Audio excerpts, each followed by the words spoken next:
नमस्कार, मैं अजीत भारती। जब मैं वादों की बात कर रहा हूं तो मतलब यह है कि मैं चुनावों की बात कर रहा हूं। जब मैं चुनावों और वादों की बात कर रहा हूं तो मैं मैनिफेस्टो यानी घोषणा पत्रों की बात कर रहा हूं। और घोषणा पत्र तो फिलहाल एक ही है जिस पर बात हो रही है, कांग्रेस पार्टी का घोषणा पत्र। इस मैनिफेस्टो का विश्लेषण हो रहा है जहां प्राइम टाइम एंकर इसे तोड़ तोड़ कर जेटली और मोदी को ललकार रहे हैं। छुटभइये प्रकाश पुंज टाइप के फेसबुक या पत्रकारी से विजनरी और कालजयी लिख रहे हैं। फिर मैं याद करने लगता हूं कि पिछली बार इस तरह की उम्मीद किस घोषणा पत्र ने जगाई थी। याद कुछ नहीं आता, बस याद यह आता है कि आजकल फिल्मों के ट्रेलर नहीं आते, पोस्टर आते हैं, मोशन पोस्टर आते हैं, टीजर 1, 2 और 3 आते हैं, फिर ट्रेलर 1 आता है, फिर ट्रेलर 2 आता है, फिर गाने आते हैं, फिर गानों की मेकिंग आती है। और खाली बैठे एंटरटेनमेंट बीट के पत्रकार पोस्टर से लेकर ट्रेलर तक के भी रिव्यू लिखते हैं। ये पत्रकार भी उसी मोड में है। ये राहुल गांधी के 20 लाख नौकरियों के रैली वाले बयान पर मोदी को घेर लेते हैं कि मोदी ऐसा क्यों नहीं कहते। अरे भाई, मोदी कहता नहीं, करता है। नौकरी पर घेर कर थक गए तो रवीश कुमार चुटकुला बनाते हुए फिर रहे हैं कि ओला का ड्राइवर और स्विगी का डिलीवरी बॉय बनने को रोजगार नहीं कहा जा सकता। जबकि जानकारों ने, जो रवीश से तो ज़्यादा ही जानकारी रखते हैं, आंकड़ों से बताया है कि सिर्फ प्रोफेशनल सेक्टर में ही, जो पूरी तरह से प्राइवेट है, पिछले 4 सालों में 40 लाख नौकरियां दी गई। बाकी की करोड़ों नौकरियों की बात रहने ही दीजिए, वो लिंक मैं डाल दूंगा नीचे।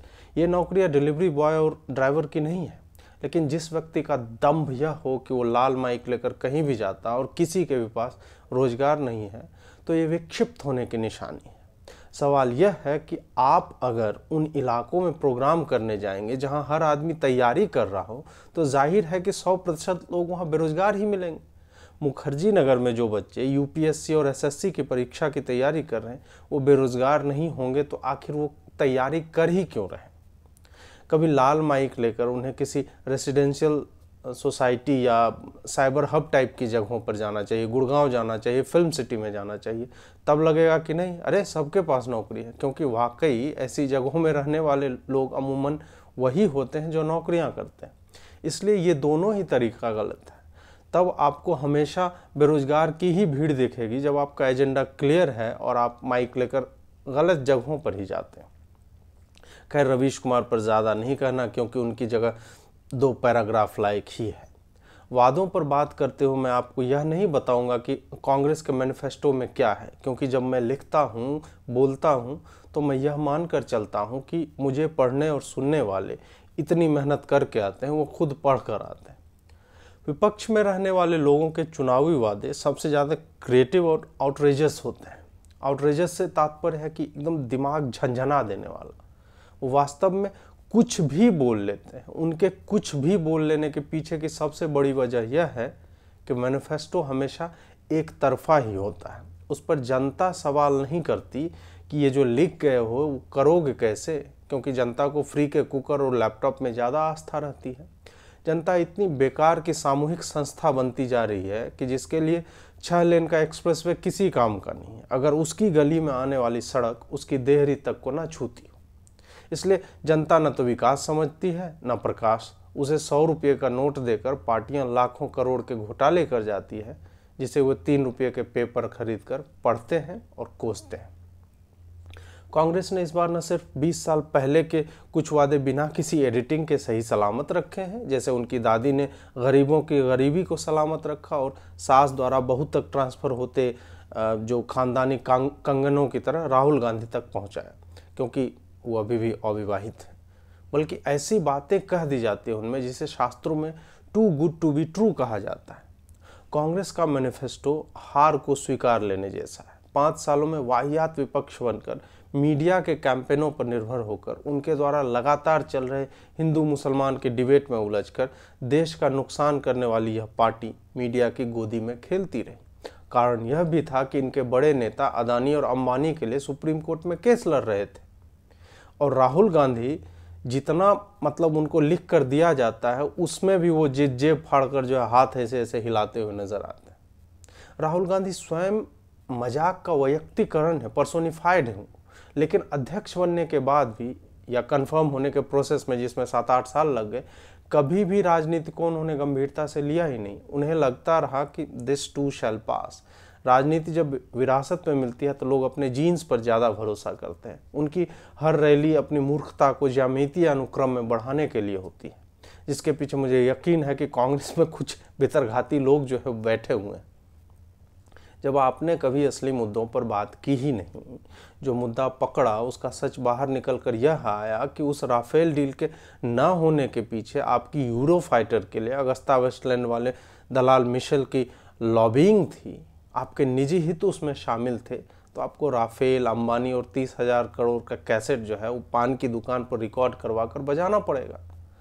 हाल की बात करें और उसे बर्बाद करने की बात की आपने, तो कल की बासी खबर से पता चला कि 2018-19 के वित्त वर्ष में संस्था ने रिकॉर्ड 19,600 करोड़ रुपए का टर्नओवर दर्ज किया है।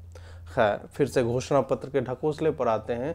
जो पार्टी सबसे बेकार कंडीशन में जो भी पार्टी होती है उसके वादा सबसे ज़्यादा जो होते हैं आसमानी होते हैं। कांग्रेस का वही हाल है।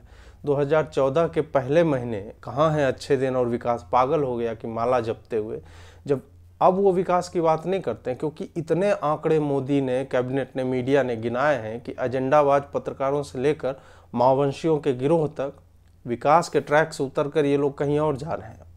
मोदी ने हाल ही में दिए इंटरव्यू में भी कहा कि विकास के मुद्दे पर आकर बात करे जिसे भी करना है, लेकिन वो मुद्दा गायब है और रैलियों से लेकर नौटंकीबाज लेखकों तक अब नफरत की राजनीति जैसे बेहुदे वाक्यांशों पर इस बात को लाने की कोशिश कर रहे हैं। बात अब इस पर हो रही है कि कांग्रेस का घोषणा पत्र कितना विजनरी है, जबकि उसमें 2-2 लाइन में जो बातें कही गई हैं उनके होने के तरीके कहीं नहीं लिखे गए।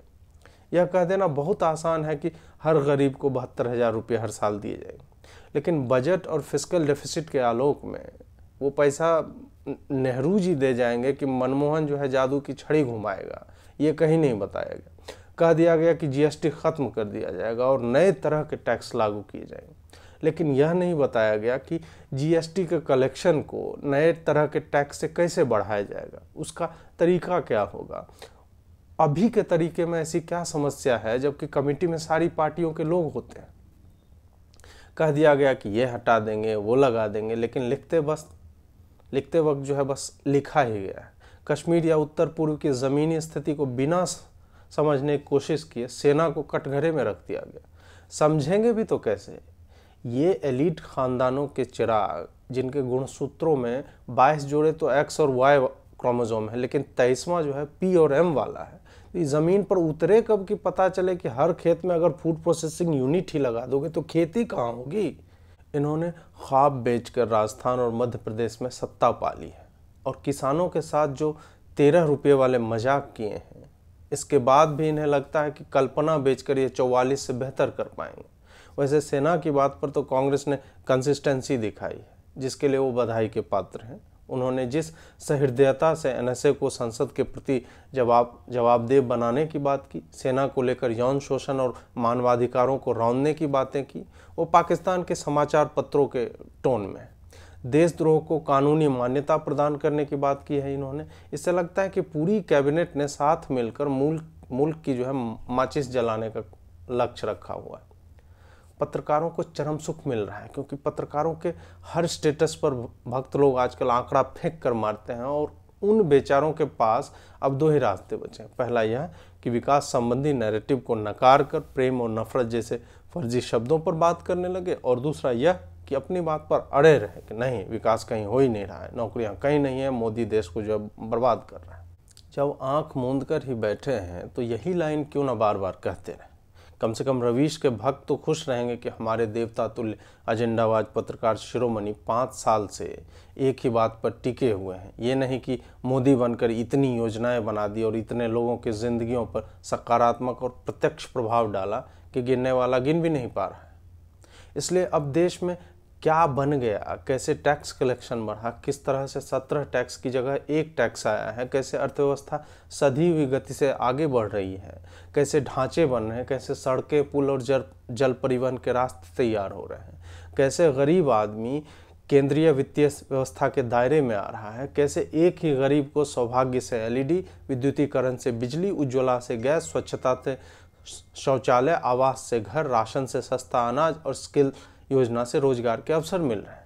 इसे एक लाइन में अरे कुछ नहीं हुआ है, मोदी ने बर्बाद कर दिया है देश को, ये कहकर ये लोग नकार देते हैं। मजबूरी है, कर भी क्या सकते हैं। अगर सही मुद्दों पर बात करने लगेंगे तो आंकड़ों और ज़मीनी हकीकत के सामने प्रोपेगेंडा बहुत समय तक चल नहीं पाएगा। पहले ही कार्यकाल में अंधेरा को भी जो है इन्होंने तस्वीर बना दी, हर तीसरे दिन आपातकाल भी ले आए, हर बात पर मोदी को चैलेंज भी कर दिया, देश की बर्बादी की तस्वीर भी बना डाली, लेकिन वैसा हुआ कुछ भी नहीं। तो अब क्या करेंगे अगले बार? अब राहुल गांधी जैसे अध्यक्ष की 2 कौड़ी के मैनिफेस्टो के नाम पर हो रहे बेहुदे मजाक का विश्लेषण करेंगे। ये मजाक नहीं तो और क्या है। पूरी किताब बना डाली, लेकिन आदमी को सक्षम बनाने की जगह उसे पंगु और लाचार बनाकर जिंदगी भर मछली सप्लाई करने का वादा कर रहा है। आम जनता का तो समझ में आता है कि उसे मैनिफेस्टो से कोई खास मतलब होता नहीं, लेकिन इन पत्रकारों ने क्या भांग खा रखी है। राहुल गांधी को इस बात की शाबाशी देने की जगह कि उसने कितनी बेहतरीन बातें लिखवाई हैं, ये क्यों नहीं पूछा जा रहा कि अरे पगले ये सब करेगा कैसे। ये नहीं पूछा जाएगा, क्योंकि राहुल गांधी की सीमा कांग्रेस को भी पता है, जीप पर सैंड पेपर लेकर घूमने वाले चाटुकार पत्रकारों को भी पता है, और राहुल गांधी को भी पता है। सबको पता है कि राहुल गांधी ने जब जब इंटरव्यू दिया है तो महिलाओं को वही मजा देने से लेकर पता नहीं किस मल्टीवर्स के किस डायमेंशन तक घूम आते हैं।